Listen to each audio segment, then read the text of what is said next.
Hi everyone, welcome to HKR Trainings YouTube channel. In today's session, we will discuss cybersecurity interview question and answers.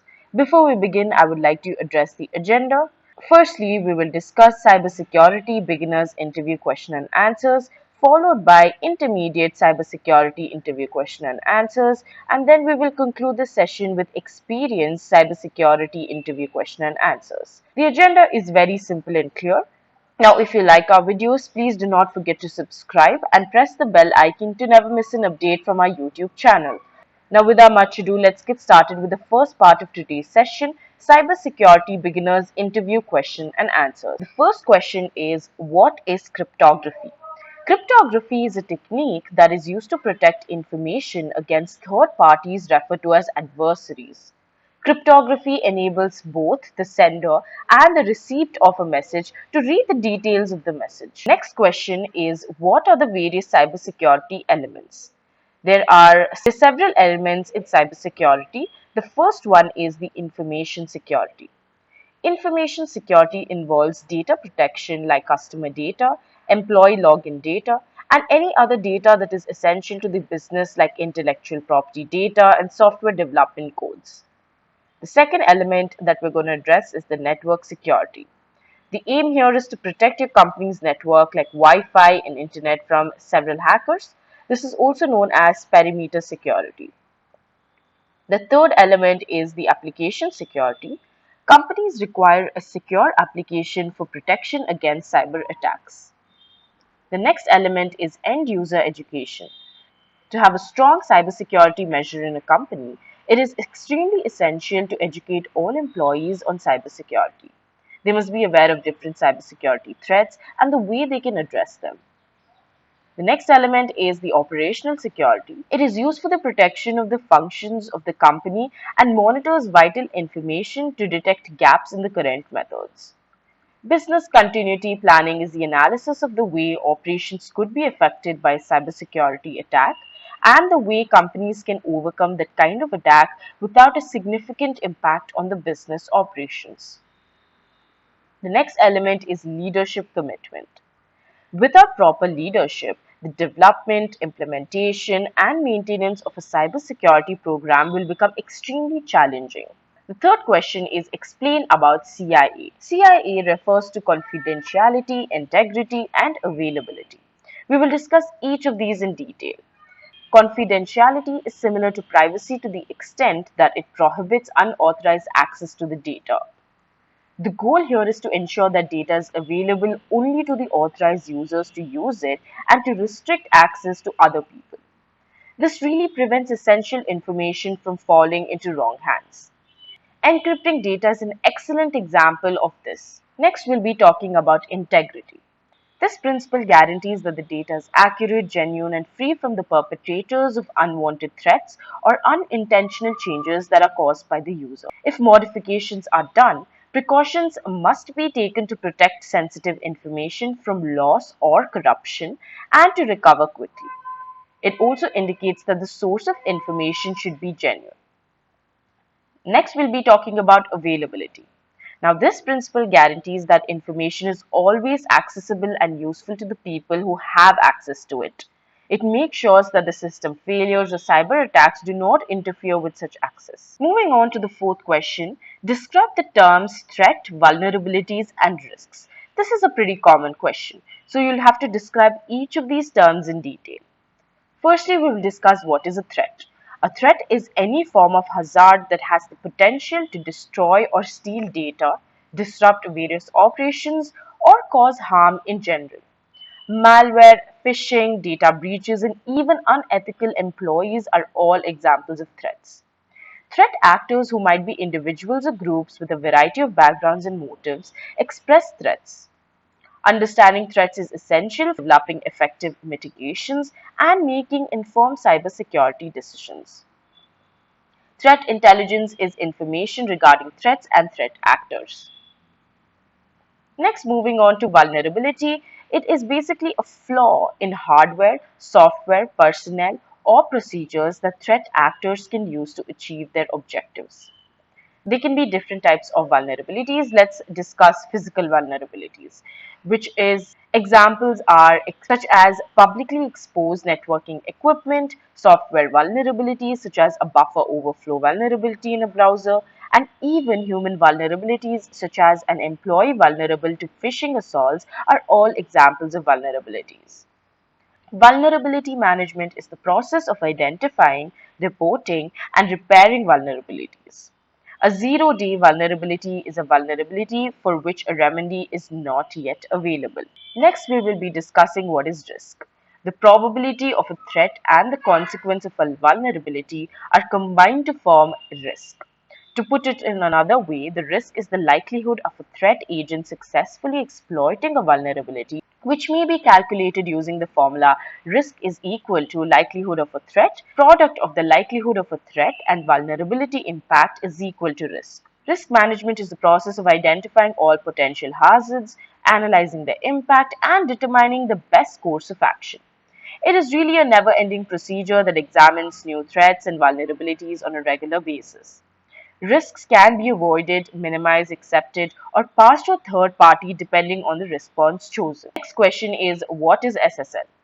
SSL simply refers to Secure Sockets Layer. It is basically a security protocol which permits encrypted connections over the internet. It is used for preserving the confidentiality of data and protecting information within online transactions. The steps involved in creating an SSL connection are as follows. Firstly, a browser attempts to connect to the SSL protected web server. The browser then transmits a copy of the SSL certificate into the browser. Next, the browser verifies whether the SSL certificate can be trusted or not. And if it is trusted, then the browser will send a message to the web server asking for the creation of an encrypted connection. The web server then sends an acknowledgement of receipt to initiate an encrypted SSL connection. The SSL encrypted communication happens between the web server and browser. Next, we will discuss what is port scanning. Port scanning is the technique that is used for identifying open ports and the service available on the host.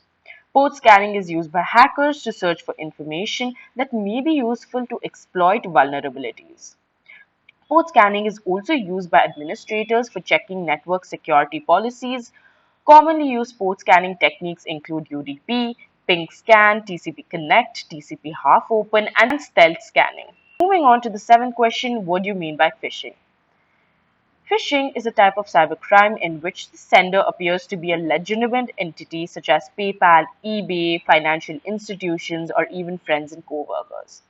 What they do is they send an email, phone call, or text message to a target or target with a link to convince them to click on it. This link will take users to a fake website where they will be asked to enter sensitive information such as personal information, banking and credit card information, social security numbers, usernames, and passwords. Now, by clicking this link, malware will be installed on the target machines, allowing hackers to remotely control them. Eighth question, what does the MITM attack really mean? MITM, that is the man in the middle, is a kind of attack in which an attacker enters in between the communicating parties and steals the information. We can prevent MITM attacks by few methods that we'll be discussing. The first method is by using VPN. The second method is by using strong WEP or WPA encryption. The third method is by using intrusion detection systems. The fourth method is by forcing HTTPS. The fifth method is by using public key pair based authentication. The ninth question is, what is Traceroute? Traceroute is a tool which displays the path of the packets. It lists out all the points through which the package passes. This is especially useful when the package does not reach its destination. Traceroute is really used to verify the point where the connection breaks or stops to determine the point of failure. In the next question, let us list some common types of cyber attacks a company may face. The cyber attacks most likely to affect a company are malware, phishing, data leaks, DDoS attacks, ransomware, brute force attacks, and much more. Moving on to the next part of this session, we will be discussing the cybersecurity intermediate interview question and answer. So, what do you mean by brute force attack? And what can we do to prevent this kind of attack? Brute force is a process to find good references by repeatedly trying all possible permutations and combinations of references. References here meaning passwords. Generally, a brute force attack will be automated when the software or tool automatically attempts to log in with a list of information. So in short, brute force attack is a combination of all the possible passwords that can be allowed to enter your system. There are several ways that you can stop a brute force attack. First one is password length. We need to really specify a minimum length for the password. The longer the password, the more difficult it becomes for a hacker to figure out what it is. The next one is password itself. Adding different character formats to the password complicates brute force attacks. The use of alphanumeric passwords as well as special characters in lower and uppercase characters increases the complexity of the password, which complicates the entire task. The third way you can prevent a brute force attack is limiting login attempts. You must set a limit for the failed login attempts. For instance, the limit for failed login attempts usually can be set to 3. When there are consecutive login failures for 3 times, then limit the user to log in for a while and OTP or email to be used to log in next time. Since brute force is an automatic process, restricting attempts to connect will break the brute force process. In the 12th question, we will discuss how can we reset the password protected BOIS. Repeat. How can we reset the password protected BIOS configuration? There are different options for resetting the BIOS password. A few of them are take away the CMOS battery, and you can also reset with the help of the software, with the help of a motherboard jumper, or even with the help of MS-DOS. In the 13th question, distinguish IDS from IPS in the context of cybersecurity. IDS simply refers to intrusion detection systems. It analyzes and monitors network traffic, looking for signals which attackers are trying to infiltrate or steal information from your network with the help of a known cyber threat. It detects various activities like malware, security policy violations, and port scanners, comparing the existing network activity to a threat database node. IPS, on the other hand, refers to intrusive prevention system. It is located in between the internal network and the outside world within the same network zone known as firewall.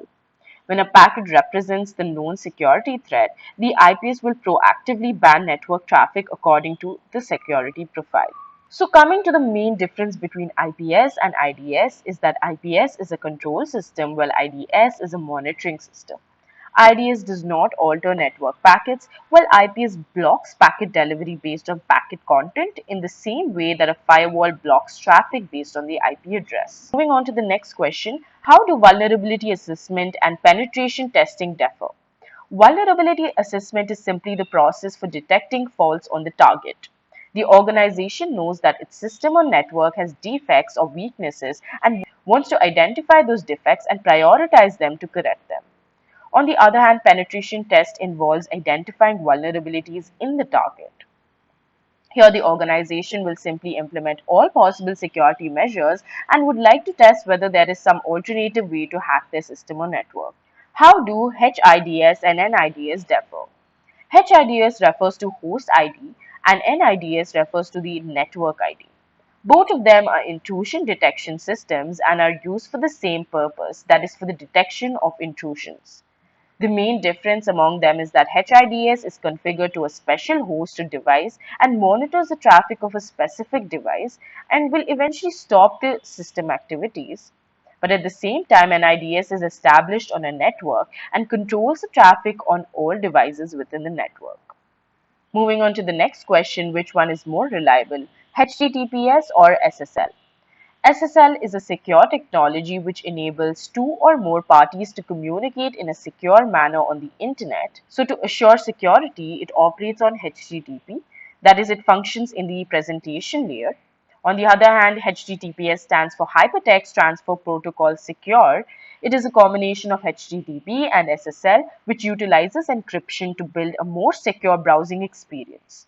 The functioning of HTTPS involves the four upper layers of the OSI model, that is the transportation layer, session layer, presentation layer, and application layer. When it comes to security, SSL is more secure than HTTPS. Let's discuss the 17th question. What does an SQL injection attack mean and how can we prevent it? SQL injection attack is a type of cyber attack where a hacker will manipulate the data that is sent to the server to run malicious SQL code to monitor the database server of a web application, modifying, accessing, and deleting the unauthorized data. SQL injection attack is primarily used to take control of the database servers. We can avoid SQL injection attacks by using the following methods, that is, by using prepared statements, by using stored procedures, and validating user input. In the 18th question, explain about the OSI model and what are the layers included in it. OSI refers to Open Systems Interconnection. The OSI model demonstrates the way applications communicate on the network. It is really important to understand and isolate the problem source and is commonly used for the purpose of troubleshooting. There are 7 layers in the OSI model. First layer is the physical layer, which transfers the raw data by the communication medium. The second layer is the data link layer, which determines the format of the data and is responsible for encoding and decoding the data. The third layer is the network layer, which is responsible to provide communication routes. The fourth layer is the transport layer, which is responsible for the end-to-end communication across the network. It makes use of UDP and TCP transmission protocols.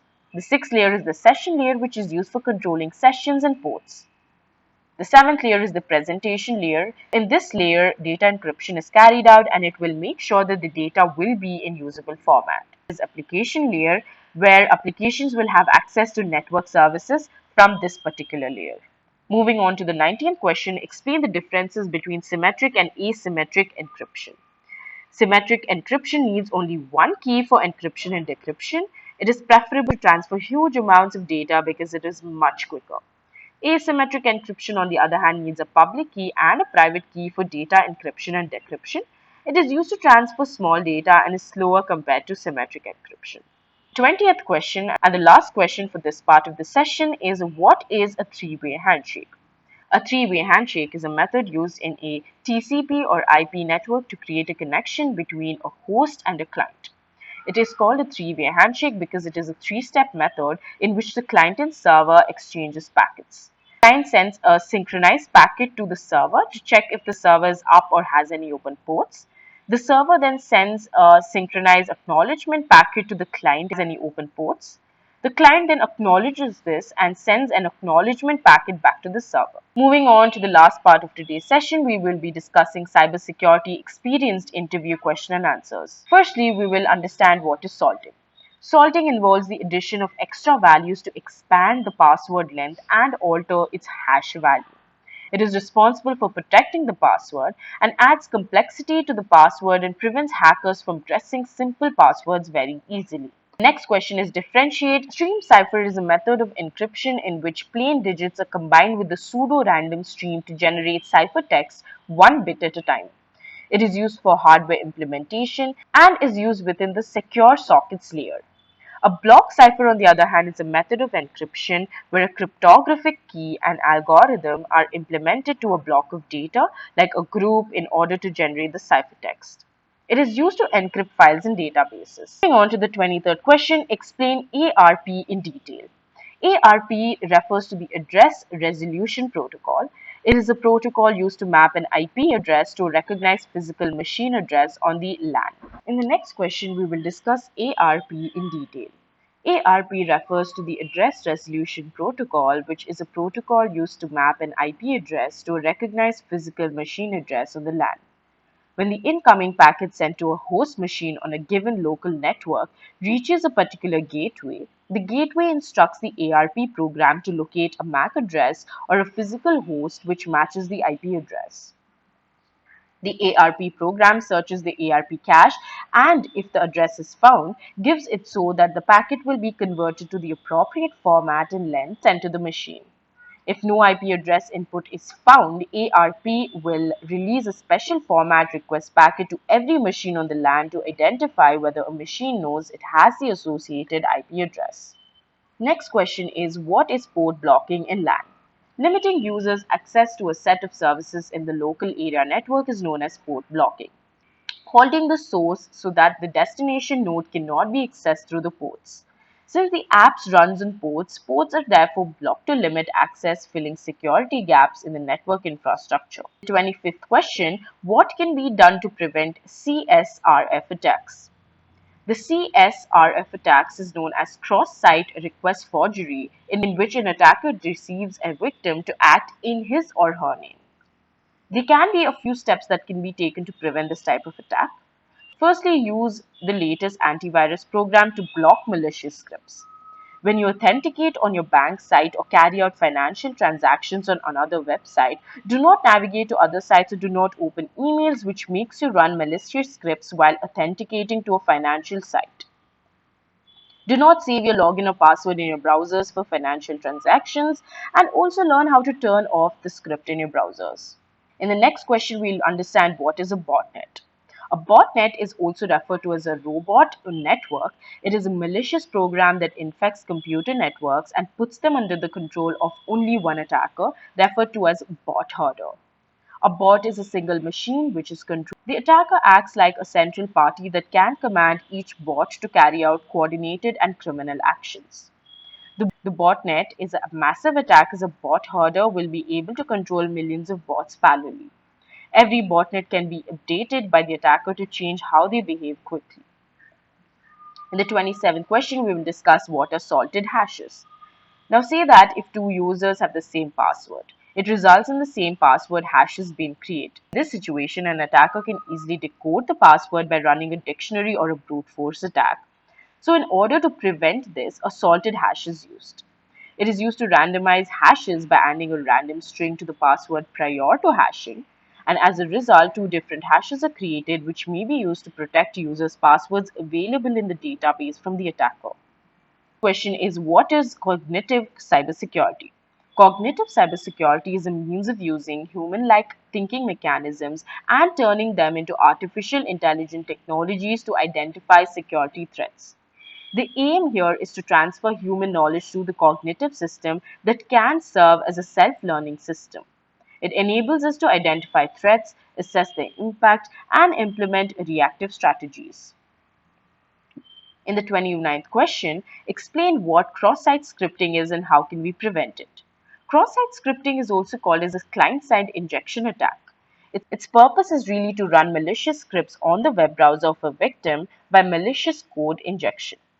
Cross-site scripting may not be possible using several practices like the encryption of special characters with the help of HTML filter, validation of user inputs, and with the help of anti-XSS services or tools. Finally, in the last question, we will discuss how is Diffie Hellman different from RSA. Diffie Hellman is simply a key exchange protocol in which two parties share a common key that can be used for encrypting or decrypting messages among themselves. On the other hand, RSA is an asymmetric encryption in which there are two different keys. The public key that will be shared with everyone and the decrypted one with a different key which is kept private. And you can see the RSA algorithm which allows you to generate both the keys. With this, we come to the end of today's session on cybersecurity interview question and answers. I hope you had a great time. If you like this video, do not forget to subscribe to our channel and do not forget to hit the like button. If you want to know more about HKR Trainings sessions, do not forget to visit our website, the description box below.